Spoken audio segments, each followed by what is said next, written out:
Hello, I'm Congressman Buddy Carter, and I have the honor and privilege of representing the 1st Congressional District of Georgia. I'm also currently the only pharmacist serving in Congress, and that's one of the reasons why I am so honored to join my friend here in sponsoring legislation that's going to help in what is, without question, an epidemic in this country, and that is the opioid epidemic. The legislation that we co-sponsored is empowering pharmacists in the fight against opioid abuse.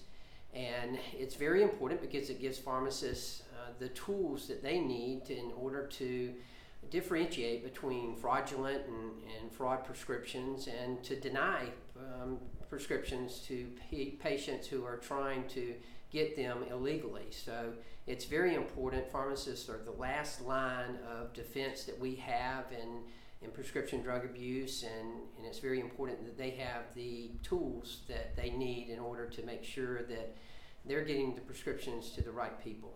So, Mark? Yeah, well, I just want to thank Buddy, Congressman Carter. Many of you hear about the partisanship here in Congress, but in many instances that the press doesn't talk about, we find ways to work one another. Buddy and I both worked on this issue. It came to me because of individual constituents when I was in the state legislature in California. Buddy was in the state legislature in Georgia, who had loved ones, a couple, 3, 4 children who had lost their lives to the epidemic. So I've been involved with it for a long time. It was my pleasure when we first got here in the same class to realize the interest and the expertise that Congressman Carter brings to this vis-a-vis his background. So we were able to do this bill.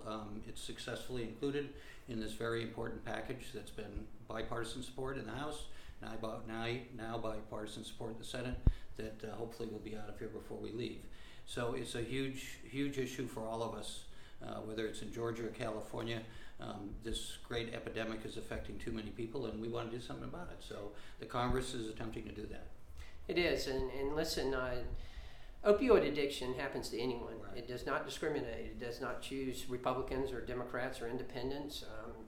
It impacts everyone. All of us know someone who's been impacted by this, a family member or a friend, and it is a national epidemic that we have to attack, and hopefully this will be part of the answer. It's not the silver bullet, but it is part of what I think will be the answer. Yeah, and in a series of bills that I was involved with the then Attorney General, now Senator Harris, to deal with this in California. One of them we piggybacked on here. So this particular bill upgraded the California prescription monitoring system. It's only about $5 million a year to make it state-of-the-art, so real-time, so pharmacists, Department of Justice can see if anyone's doctor shopping as a client or if a doctor is overprescribing. It's worked very well. So we worked on this type of technology to introduce an amendment that was successfully passed out of the House, still to see it out of the Senate, that would make sure as other states do this that it's interoperable, because we know that these things go across state lines. So I'm looking forward to continue the bipartisan friendship and relationship so we can improve people's lives and put an end to this horrible epidemic.